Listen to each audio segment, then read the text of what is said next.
Welcome to saksheducation.com. ఇటు తెలంగాణలో కానీ అటు ఆంధ్రప్రదేశ్లో కానీ ఉద్యోగ నోటిఫికేషన్లు చాలా డిలే అవుతున్నాయి. ఈ డిలే అవడం వల్ల ఏంటంటే నిరుద్యోగులు చాలా నిరుత్సాహంగా ఉన్నారు.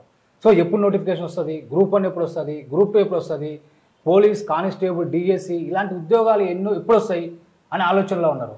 సో నిరుత్సాహం కూడా పడుతున్నారు. సో ఈ నేపథ్యంలో తెలంగాణలో కానీ ఆంధ్రప్రదేశ్లో కానీ ఎప్పుడెప్పుడు నోటిఫికేషన్లు వచ్చే అవకాశం ఉంది, మొదలైన అంశాలపైన మనతో చర్చించడానికి 22 సంవత్సరాల అనుభవం ఉన్న హిస్టరీ రంగంలో ప్రముఖ సబ్జెక్ట్ నిపుణులు మిర్యాల రాజు సార్ మనతో ఉన్నారు. సార్ నమస్తే సార్. నమస్కారం సార్. సార్ ఇటు తెలంగాణలో కానీ ఆంధ్రప్రదేశ్లో కానీ ఉద్యోగాలు చాలా ఆలస్యం అవుతున్నారు సార్. దీంతో విద్యార్థులు ఏంటంటే చాలా నిరుత్సాహపడుతున్నారు సార్. సో వాళ్ళు మళ్ళీ పునరుచ్ఛేదం లాగా ఉండేటట్టు మళ్ళీ మంచిగా వచ్చేలాగా వాళ్ళకి మీరు ఏం చెప్తారు సార్? Thank you sir.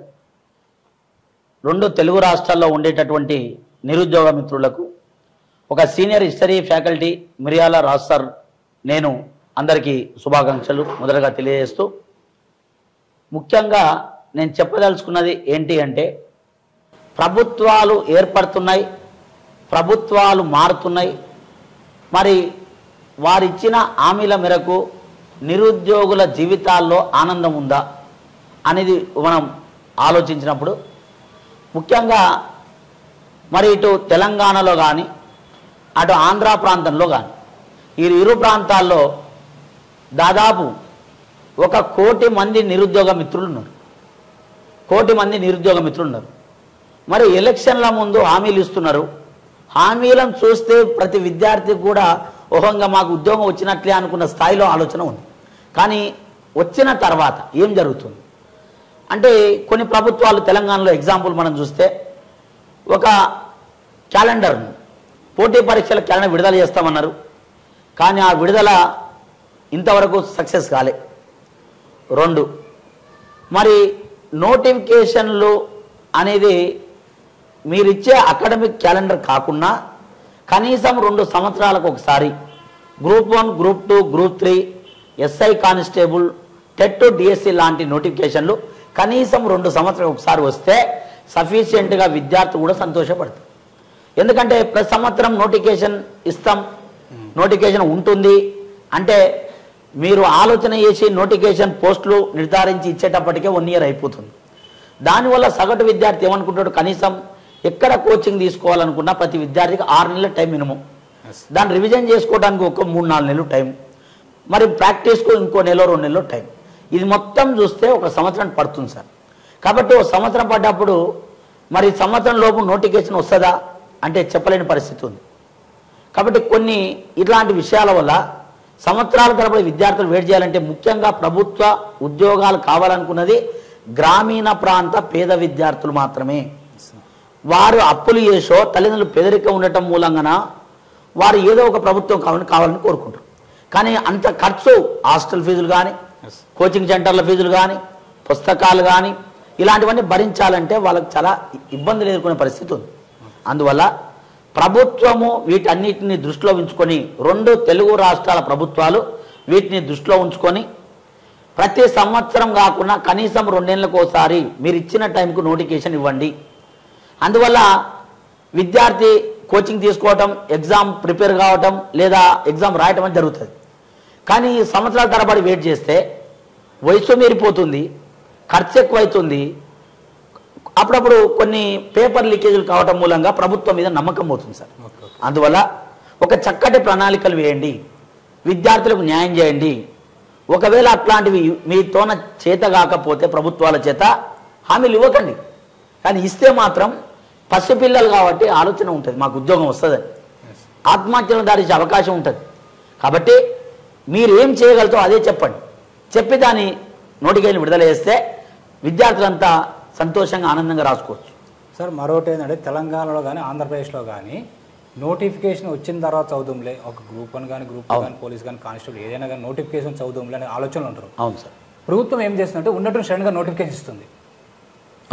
అప్పుడు ఏంటంటే టైం ఉండదు. అవును. సో అలాంటి విద్యార్థులు మీరు ఏం చెప్తారు? మంచి క్వశ్చన్ సార్. ఇది గతంలో మనం ఆంధ్రప్రదేశ్ రాష్ట్రంలో చూస్తున్నాం. ముఖ్యంగా ఏం జరుగుతుంది, టెట్టో, డిఎస్ఓ, ఎస్ఐ కానిస్టేబుల్, గ్రూప్స్ ఇట్లాంటివి ఇచ్చినప్పుడు కనీసం 45 రోజులు మినిమం టైం ఇచ్చి ఫిలప్ చేస్తుంటారు.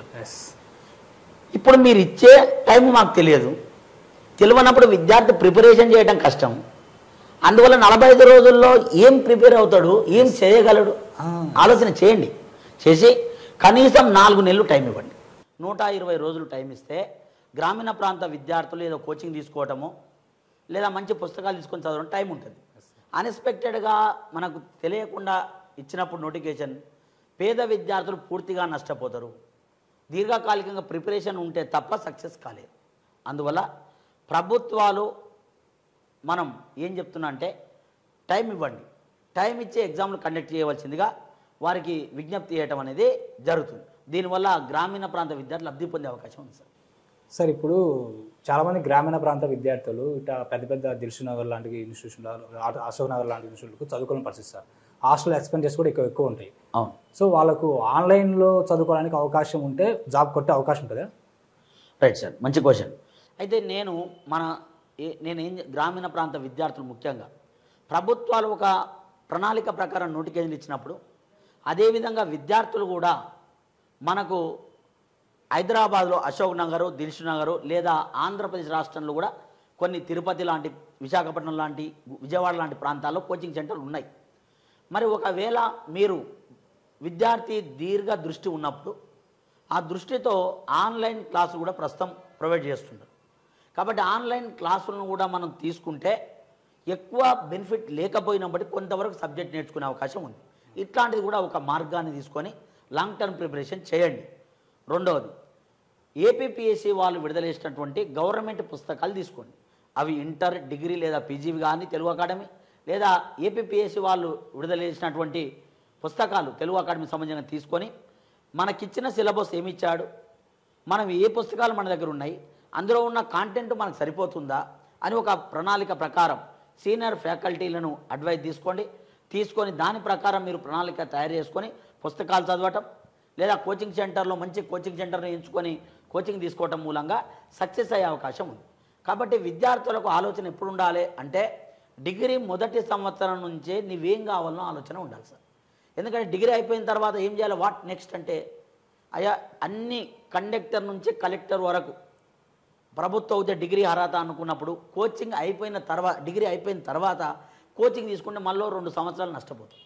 ఎందుకంటే సంవత్సరం కోచింగ్ ఉంటుంది, మళ్ళీ నెక్స్ట్ ప్రిపరేషన్ చేయాలి, నోటిఫికేషన్ రాకపోతే ఇంకో సంవత్సరం ఆగాలి.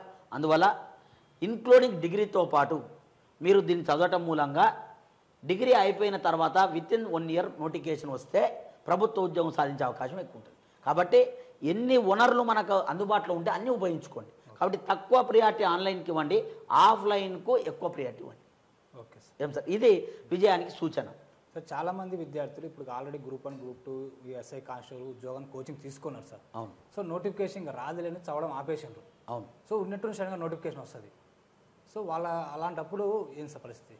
అయితే నేను ముఖ్యంగా ఏం చెప్తున్నా, ఇది పూర్తిగా తప్పు ప్రభుత్వాలదే. ఎందుకంటే ఏ ప్రభుత్వం ఏ రాష్ట్రంలో వచ్చినా కూడా విద్యార్థుల గురించి ఏదో ఒక వాళ్ళ ఎజెండాలో ఉంచడం జరుగుతుంది. ఆ ఎజెండాలో ఉంచింది మీరు పర్ఫెక్ట్గా ఫుల్ఫిల్ చేస్తే ఆ విద్యార్థులకు నష్టం అనేది జరగదు. రెండవది, నోటిఫికేషన్ రాకపోవడం మీరు అన్నట్లు సంవత్సరం కోచింగ్ తీసుకొని ప్రిపేర్ అయ్యి నోటిఫికేషన్ రాని పరిస్థితులు ఉన్నప్పుడు వాళ్ళు జనరల్గా ఎందుకంటే పేదరికంలో ఉంటారు కాబట్టి ఏదో పని చేసుకొని తర్వాత నోటిఫికేషన్ చదవలే అనుకుంటారు. కానీ విద్యార్థులకు విజయం నేను ఏం చెప్తున్నా అంటే అలాంటిది మీరు పొరపాటు చేయకండి. ఎందుకంటే కంటిన్యూస్ ప్రాసెస్ ఉండండి. ఒకసారి మీరు ఉద్యోగం మానేసి చదువు మానేసి ఏదో ఉద్యోగానికి వెళ్ళి పార్ట్ టైం జాబ్ చేసుకొని తిరిగి మళ్ళీ చదువుతామంటే మన బ్రెయిన్ మన ట్రాక్లోనికి రావాలంటే టైం పడుతుంది. ఏ ఫ్లోలో అయితే మనం చదువుతున్నామో అదే ఫ్లోలో వెళ్ళిపోవాలి. ఓ సంవత్సరం లేట్ అయినా, ఓ సంవత్సరం ఆలస్యమైనా విద్యకు దూరం కాకండి. విద్యకు దూరం కాకుంటే ఆ ట్రాక్లో మనం ఉన్నప్పుడు ఆలోచన అదే విధంగా ఉన్నప్పుడు సక్సెస్ కావడానికి ఎక్కువ అవకాశం ఉంటుంది. ఒకవేళ మానేసి మళ్ళీ రీస్టార్ట్ చేస్తే మళ్ళీ మొదటి నుంచి చదవాల్సి వస్తుంది. చదవటం వల్ల టైం వేస్ట్ అవుతుంది, గుర్తుకు రాదు, అనేక రకాల సంఘటనల వల్ల విజయానికి దూరమయ్యే అవకాశం ఉంటుంది. కాబట్టి విద్యార్థుల మిత్రులారా, నిరుద్యోగ మిత్రులారా ఒకటే గుర్తుంచుకోండి, సక్సెస్ కావాలంటే ఏ మాత్రం ప్రిపరేషన్ ఆపకండి. ఆపొద్దు. ₹1,00,000 లక్షణంగా ఆపైనా ప్రభుత్వ ఉద్యోగం సాధించుకొని వెళ్ళండి. మీరేమన్నా అనవసరం ఖర్చు ఏం పెట్టరు, కడుపుండా తిండి కట్టుకోవడానికి బట్ట ఉంటే మీకు ఉద్యోగం వచ్చినట్లే. కాబట్టి ఆ ప్రయత్నం చేయండి తప్ప మీరు చదువుకు దూరం కావద్దు. సార్ యాక్చువల్గా గృహిణీలు ఉంటారు సార్ చాలామంది, వాళ్ళకు పెళ్లి కాకముందు అని గ్రూప్ 1 గ్రూప్ 2 డిఎస్సి ఇలాంటి ఉద్యోగాలు కొట్టడం ఆలోచన ఉంటుంది. సరే వాళ్ళ సమ్ పరిస్థితుల వల్ల మ్యారేజ్ అయిపోయిన తర్వాత అలాంటి అవకాశం తక్కువ ఉంటుంది. సో వాళ్ళ ఇళ్ళ కాడనే ఉండి గ్రూప్ 1 గ్రూప్ 2 డిఎస్సి లాంటి ఉద్యోగాలు సాధించవచ్చు. తప్పకుండా సార్, మంచి క్వశ్చన్. అంటే జనరల్గా ఎవరైతే గృహిణులు మహిళలు ఎవరైతే ఉన్నారో వివాహం అయిన తర్వాత, వివాహానికన్నా ముందు కొంత చదివి ఉంటారు, వాళ్ళు కోచింగ్ తీసుకొని ఉంటారు. కానీ ఇంతకుముందు మీరు అనుకున్నట్లు మనం చర్చించుకున్నట్లు కొంత వివాహం కావడం వల్ల కొంత గ్యాప్ వచ్చి ఎడ్యుకేషన్కు దూరం కావచ్చు. మళ్ళీ ప్రిపరేషన్ చేయాలి, ఉద్యోగం సాధించిన ఆలోచన ఎవరికైనా ఉంటుంది, కానీ అది మంచి ఆలోచన. కాబట్టి చాలామంది రీసెంట్గా మనకు ఈ నెల్లూరు నుంచి ఏం సార్, అదేవిధంగా విశాఖపట్నం విజయనగరం నుంచి ఫోన్లు వచ్చాయి. సార్ మేము గ్రూప్ 1 గ్రూప్ 2 గ్రూప్ 3 ఇట్లా ప్రిపేర్ అవుతున్నాం గ్రూప్స్కు, ఇలా వివాహం అయింది, మేము ఆపాం మధ్యలో, మరి ఏంది సార్ మా పరిస్థితి, ఉద్యోగం సాధించే అవకాశం ఉంటుందా భవిష్యత్తులో అంటే తప్పకుండా గృహిణులకు మహిళలకు అవకాశం ఉంది. ఎందుకంటే ప్రస్తుతం మనం ఆన్లైన్ ఆఫ్లైన్ క్లాసులు మనకు అందుబాటులో ఉన్నాయి. అందువల్ల ప్రభుత్వాలు కూడా తొందరలో అన్ని రకాల నోటిఫికేషన్లు ఇస్తారు. ఆ ఇచ్చిన నోటిఫికేషన్ దృష్టిలో ఉంచుకునే లాంగ్ టర్మ్ ప్రిపరేషన్ చేయండి, మీకు అందరికన్నా టైం మంచిగా సరిపోతుంది. కాబట్టి మంచి పుస్తకాలు, ఆన్లైన్ క్లాసులు తక్కువ ప్రియారిటీ ఇస్తూ ఆఫ్లైన్కి ఎక్కువ ప్రియారిటీ ఇస్తూ దగ్గర ఉన్న కోచింగ్ సెంటర్లో మీరు కోచింగ్ తీసుకొని 6 నెలలు ప్రణాళిక వేసుకుంటే రెగ్యులర్ విద్యార్థి కన్నా గృహిణులకు అవకాశం ఎక్కువ ఉంటుంది. ఎందుకంటే వాళ్ళ పట్టుదల ఉంటుంది, పట్టుదల ఎక్కువ ఉంటుంది. ఎందుకంటే భర్త, పిల్లలు, సంసారం, ఖర్చులు అన్నీ తెలిసిపోయి ఉంటుంది వాళ్ళకు. కాబట్టి వాళ్ళకు మంత్రం ఏంది, ప్రభుత్వ ఉద్యోగం వస్తే నా బాధలు పోయినట్టే, ప్రభుత్వ ఉద్యోగం సాధిస్తే మా కుటుంబం బాగుపడినట్లే అన్న ఆలోచనతో పట్టుదల మహిళల్లో ఎక్కువ ఉంటుంది. అబ్బాయిల కన్నా అమ్మాయిలు ఎక్కువ, గృహిణుల్లో ఎక్కువ. కాబట్టి చాలామంది మనం గ్రూప్స్ ఉద్యోగాలు చూస్తే మహిళలు చాలామంది వివాహమైన వాళ్ళే, టాప్ ర్యాంకులు కూడా వాళ్ళవే. ఎందుకంటే పట్టుదల ఎక్కువ ఉంటుంది వాళ్ళు. ఇప్పుడు కొత్తగా డిగ్రీ అయిపోయి వచ్చిన విద్యార్థి అనుకుంటాడే చూద్దాంలే ఇంకా నోటిఫికేషన్లు వస్తాయిగా, నా టైం ఉంది కదా అనుకుంటాడు. కానీ వాళ్ళు అట్లా ఆలోచించారు, ఇదే నా లాస్ట్ అండ్ ఫైనల్ నోటిఫికేషన్, నాకు ఎందుకు రాదు ఉద్యోగం, నేను సాధిస్తా అని భర్తను, అత్తమామలను, పిల్లలను ఒప్పించి వీళ్ళు పుస్తకాలు తీసుకొని చదవటం, రెక్టిఫై చేసుకోవడం, డౌట్స్ ఉంటే చక్కని ప్రణాళికను రూపొందించుకోవటం, ఆ రూపైన ప్రణాళికను అమలు చేయడం మూలంగా ఇప్పుడున్న జనరేషన్లో మన ప్రభుత్వంలో రిజర్వేషన్ కూడా మహిళలకు ఎక్కువ ఉంది. దాదాపు 33% మహిళా రిజర్వేషన్ ఉంది. మళ్ళీ వాళ్ళ కేటగిరీలో BC, OC, SC, ST, minority కేటగిరీలో కూడా రిజర్వేషన్లు ఉన్నాయి. అందువల్ల అన్నీ కలుపుకుంటే 60% మహిళలకు రిజర్వేషన్లు ఉన్నాయి. 100కి 60 పోస్టులు వాళ్ళకే. అందువల్ల ఏమంటే పోస్టులు ఎక్కువ ఉన్నాయి, ఓపిక ఉంటుంది, అదేవిధంగా చదవాలన్న పట్టుదల, కసి, ఆలోచన ఎక్కువ ఉంటుంది. అందువల్ల సక్సెస్కు వాళ్ళు ఎక్కువ వస్తారు. సార్ యాక్చువల్గా మీ గత ఇంటర్వ్యూలో కానీ ఈ ఇంటర్వ్యూలో కానీ మీ ఓవరాల్ సారాంశం ఏం చెప్తున్నారంటే గ్రామీణ పేద విద్యార్థులు అనే పదాన్ని మీరు ఎక్కువ వాడుతున్నారు. అవును సార్. సో వాళ్ళు గ్రామీణ పేద విద్యార్థుల దగ్గర డబ్బులు ఉండదు, కోచింగ్ తీసుకోలేరు. అవును. సో అలాంటి వాళ్ళకి మీరు ఏ విధంగా భరోసా ఇస్తారు సార్ మీరు?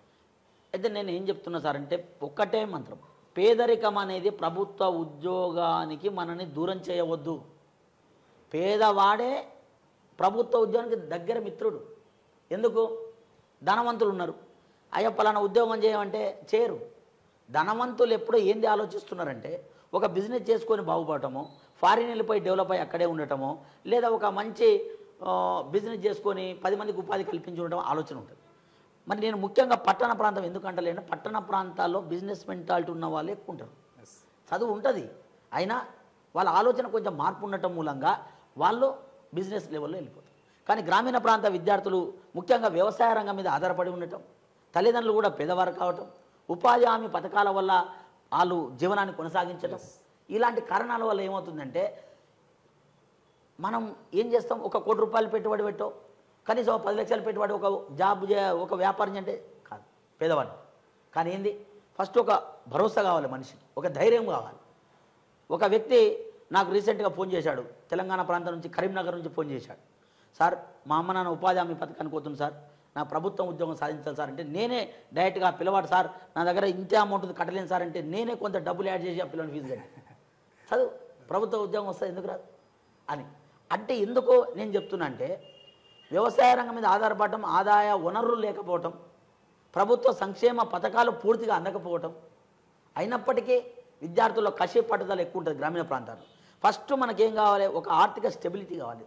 మన కుటుంబం మనం బాగుపడాలంటే కాన్స్టెంట్గా ఒక 30,000 40,000 ఎంతో జీతం వస్తే ఓ 30,000 జీతం వస్తుంది, నేను మా తల్లిదండ్రులు మా కుటుంబం బతుకుతుంది.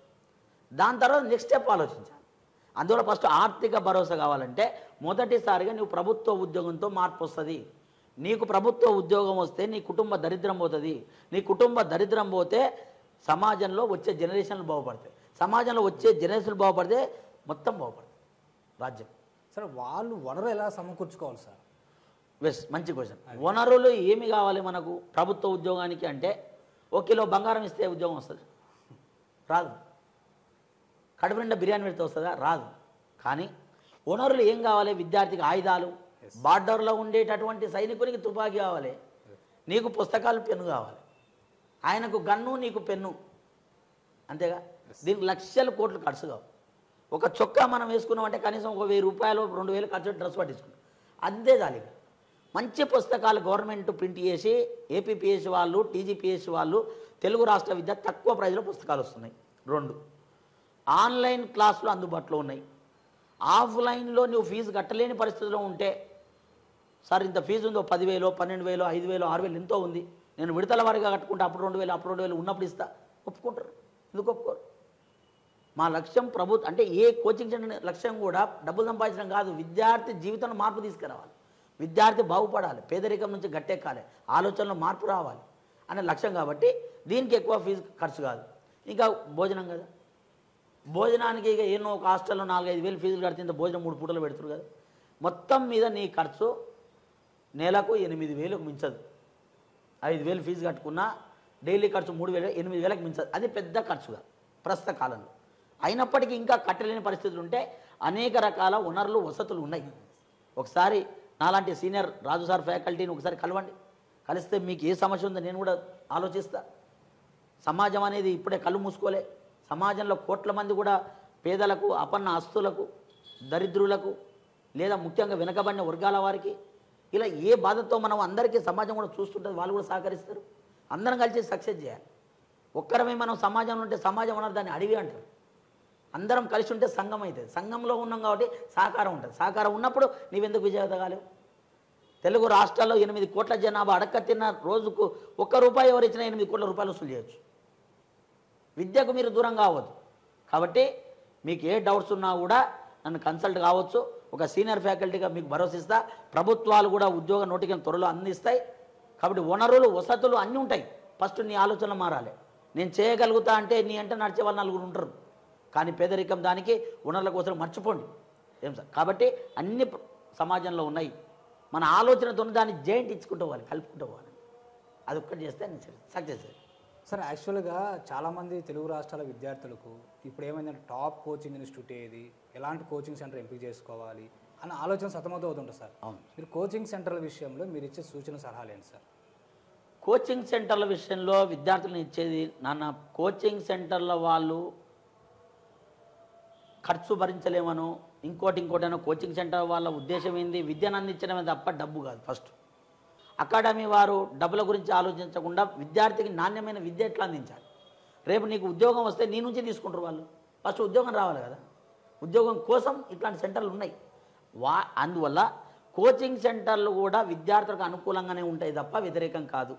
విద్యార్థులకు న్యాయం చేద్దామనే ఉంటాయి. ఇది ఆర్థికంగా కావచ్చు, వనరుల విషయంలో కావచ్చు. ప్రతి డైరెక్టరు, ప్రతి సంస్థ కూడా విద్యార్థులకు కంఫర్టబులే ఉంటుంది. దాని గురించి మనం బాధపడద్దు, బెంగ అవసరం లేదు. కాబట్టి వాళ్ళు అనుకూలంగానే ఉంటారు. మన ఆలోచన మార్పుని రావాలి. ఇప్పుడు ఒక బర్త్డే కేక్ గ్రామీణ ప్రాంత విద్యార్థితో ఇంకో విద్యార్థితో ఓ పుట్టినరోజు వస్తే 2,000, 3,000 ఖర్చు పెడతారు. అట్లాంటివి ఎన్నో అనవసరమైన ఖర్చులు తగ్గించుకో. ఆ ఖర్చులు తగ్గించుకొని ఉన్న ధనాన్ని దీనికి ఉపయోగించుకో. మార్పిడి చేయడమే తప్ప పెద్ద ఖర్చు కాదు సార్. Okay sir. ఇటీవల ఏమైందంటే సార్, ఏ పోటీ పరీక్ష పెట్టినా టెస్ట్ సిరీస్ హవా ఎక్కువ ఉంది సార్. అవును. ఇవి స్టూడెంట్స్కు మంచిగా ఉపయోగపడే కదా సార్? రైట్, మంచి క్వశ్చన్ సార్. అయితే టెస్ట్ సిరీస్లో నేను ఏం చెప్తున్నా అంటే, మొదటగా మీరు సబ్జెక్టు తెలుసుకోవాలి పర్ఫెక్ట్గా. మొదటగా గ్రూప్ 1 ఏపీపీఎస్ వాళ్ళు సిలబస్ ఏమి ఇచ్చారు, గ్రూప్ 2 ఏపీపీఎస్ వాళ్ళు ఏమి ఇచ్చారు, 3 ఏమి ఇచ్చారు, ఫారెస్ట్ బీటా ఏమి ఇచ్చారు. సిలబస్ నీకు తెలిస్తే సగం సక్సెస్ వచ్చినట్టు. ఆ సిలబస్కు సంబంధించినటువంటి సమాచారం తెలుసుకోవడం ఒకటి. తెలంగాణలో తెలంగాణ టీజీపీఎస్ వాళ్ళు విడుదల చేసిన group 1, group 2, group 3 SI constable TET DSL and syllabus ఇంటర్నెట్లో అయితే ₹10 ఇస్తే సిలబస్ కాపీ వస్తుంది. సిలబస్ కాపీ ముందు పెట్టి ఆయన ఏమి అడుగుతుండు, దీనికి సంబంధించిన కాంటెంట్ మనకి ఏ పుస్తకాల్లో దొరుకుతుంది. ఆ పుస్తకాలు రెక్టిఫై చేసుకోవాలి, రాసుకో. తెలుగు అకాడమీ లేదా మంచి ఎక్స్పీరియన్స్ ఉన్న ఫ్యాకల్టీ విడుదల చేసిన పుస్తకాలు, లేదా మంచి పబ్లికేషన్ క్వాలిటీ ఎడ్యుకేషన్ ఇచ్చేట పుస్తకాలు రాసుకొని పుస్తకాలు ముందులు పెట్టు. కాబట్టి ఒక తెలుగు రాష్ట్రాల్లో సామెత ఉంది, చెరిగిన చొక్కానైనా తొడుక్కో మంచి పుస్తకాన్ని కొనుక్కో. గొప్ప మహానుభావులు ఎట్లా తయారైండ్రు? చెట్టు కింద కూర్చొని విద్యను అందించిన వాళ్ళు ఏసీ రూముల్లో కాదు, ప్రకృతి సహజ సిద్ధంగా విద్య అందాలి. గాంధీ అంటాడు ప్లేవే మెథడ్, 1937లో ప్లేవే మెథడ్. పని చేస్తూ నేర్చుకో, వసతి ఉంది, వనరులు ఉన్నాయి. కాబట్టి టెస్ట్ సిరీస్ ఉండాలి. కానీ ఫస్ట్ మీకు సబ్జెక్ట్ వస్తే, సబ్జెక్ట్ వచ్చిన తర్వాత మీరు టెస్ట్ సిరీస్ ప్రాక్టీస్ చేయాలి. టెస్ట్ సిరీస్ ప్రాక్టీస్ చేస్తే నీ తప్పులు మన తప్పులు తెలుస్తాయి. మన తప్పులు ఎందుకు జరుగుతున్నాయో రెక్టిఫై చేసుకోవాలి. అందువల్ల టెస్ట్ ఇంపార్టెంట్. కానీ ఎప్పుడు నోటిఫికేషన్ కన్నా ముందు చదివి పెట్టుకోవటం, నోటిఫికేషన్ వచ్చిన తర్వాత రివిజన్ చేస్తూ ప్రాక్టీస్ చేయడం ముఖ్యం. ప్రాక్టీస్ అనేది అంతిమ లక్ష్యం. మన క్రికెట్లో చూస్తాం, ఒక ఓవర్ ఉంది, 30 రన్స్ కొట్టాలి. ఏం చేయాలి? ఆలోచన. Batsmen mentality మార్చుకుంటాడు. బౌలర్ ఎవరు, మనం ఏం ఆడాలి, ఎట్లా కొడితే 30 రన్స్ ఒకే ఓవర్లో. మరి ఇప్పుడు టెస్ట్ సిరీస్ అని అట్లాంటిది, లాస్ట్ ఓవర్ లాంటిది. ముందు ఓవర్లో నువ్వు వన్డే ఆడతావా, టెస్ట్ మ్యాచ్ ఆడతావా, మీ ఇష్టం. కానీ లాస్ట్కి వచ్చేటప్పటికి మన టార్గెట్ అదే, టెస్ట్ సిరీస్ ఇంపార్టెంట్. అందువల్ల మన తప్పులు తెలుస్తాయి. తప్పులు తెలిస్తే మనం ఏం చేయాలని తెలుస్తుంది. అందువల్ల టెస్ట్ సిరీస్ ఇంపార్టెంటే. కానీ విద్యార్థులను ఏం చెప్తున్నా, ముందు అంతకన్నా ముందు మీరు సబ్జెక్ట్ నేర్చుకోండి. సబ్జెక్ట్ హార్డ్ వర్క్ చేసి మొత్తం సిలబస్ కాంటెంట్ ఉంటుంది. ఒక ఫ్యాకల్టీకి ఎంత తెలివి ఉందో మీకు అంత తెలివి ఉండాలి. సబ్జెక్ట్ నాలెడ్జ్ ఉన్న తర్వాత అందులో నీవు వేస్టేజ్ మళ్ళీ ఎడిట్ చేయాలి. సాఫ్ట్వేర్ అంటుంది, soft course, hardware, software. Edit చేయటం సాఫ్ట్వేర్. ఏటి వేసింది ఎంత, నీకు రసం ఎంత మిగిలింది. చెరుకు దగ్గరికి పోయి తాగుతాం సార్, చెరుకు రసం దగ్గర చెరుకు గడ పెడతాడు. చెరుకు గడ మొత్తం మనకి రాదు, చెరుకు గడలో రసం వస్తుంది. ఆ రసాన్ని మళ్ళీ చెరుకు గడ మళ్ళీ పెడతాడు, 3 సార్లు 4 సార్లు పెడతాడు. చివర మిగిలిన పిప్పి మొత్తం పడేసి రసం వస్తుంది. అట్లాగా చదివిన సిలబస్ మొత్తం ఏదైతుందో అది హార్డ్వేర్ లాగా మనం గుర్తుంచుకోవాలి. సాఫ్ట్వేర్ అంటే అందులో మనకి ఏంది ఉపయోగపడే క్వాలిటీ ఏంటి, దానివల్ల మీరు వచ్చిన తర్వాత ప్రాక్టీస్ చేయండి. సక్సెస్ 100%. సార్, ఓవరాల్గా తెలంగాణలో కానీ ఆంధ్రప్రదేశ్లో కానీ ప్రభుత్వాలు ఉద్యోగాలు డిలే అవుతున్నాయి కదా. అవును సార్. మీ నుంచి మీరు 22 సంవత్సరాల అనుభవం ఉంది కాబట్టి ఈ టీచింగ్ రంగంలో, మీరు ఏపీ ప్రభుత్వానికి కానీ తెలంగాణ ప్రభుత్వానికి కానీ మీ విన్నపం ఏమిటి సార్? 2 రాష్ట్రాల ప్రభుత్వాలకు, తెలుగు ప్రభుత్వాలకు విద్యార్థి ఏం చేస్తున్నంటే, నేను విజ్ఞప్తి ఏం చేస్తున్నా, సలహా కావచ్చు, విజ్ఞప్తి కావచ్చు సార్. విద్యార్థుల విషయంలో ప్రభుత్వాలు నష్టం చేకూరుస్తున్నాయి. నెంబర్ 1, పూర్తిగా ప్రభుత్వాలు, విద్యార్థులు మీకు వ్యతిరేకంగానే ప్రభుత్వాలకు ఉన్నారు. కానీ ఎందుకు? సంక్షేమ పథకాల మీద ఉన్న దృష్టి నిరుద్యోగుల మీద ఎందుకు లేదు? విద్యా వైద్యం మీద ఎందుకు దృష్టి పెట్టలేరు? సమాజాన్ని మార్చాల్సిన వేర్లువి, ఒక చెట్టుకున్న వేర్లు విద్యా వైద్యం, అది వదిలిపెట్టి సంక్షేమ పథకాలు ఎక్కువ ఇస్తున్నారు. కాబట్టి సంక్షేమ పథకాలు తగ్గినా భవిష్యత్ తరాలకు పునాది ఉండాలంటే విద్యనే మార్గం. కాబట్టి ప్రభుత్వాలు చేస్తున్న కృషిని నేను అప్రిషియేట్ చేస్తున్నా. ప్రభుత్వాలు 2 మంచి చేస్తున్నాయి కృషి, దానికి సరిపోదు. అది దానికి తోడు విద్య గురించి మీరు ఇంకా దృష్టి పెట్టాలి. విద్యను అందించడమే కాదు, విద్యను అందుకున్న విద్యార్థి ఉద్యోగి ఎందుకు మారతలేడు? విద్య ఇస్తున్నావు, ఏం చేయాలి? విద్య నేర్చుకున్న తర్వాత ఏం చేయాలి? విద్యార్థి ఉద్యోగం మారాలి. మరి ఉద్యోగానికి నీవు చేసే ప్రయత్నం ఏంది? విద్య ఇస్తున్నారు, చదువుకోండి అని ప్రభుత్వ స్కూళ్ళు ఉన్నాయి, గురుకులాలు ఉన్నాయి, రకరకాల ప్రభుత్వ స్కూల్స్ ఉన్నాయి, ప్రభుత్వ స్కూల్స్. మరి విద్యార్థి విద్య నేర్చుకున్నాక ఏం చేయాలనేది మీరు చెప్పట్లే. ఏం చేయాలి? ఉద్యోగం సాధించాలి.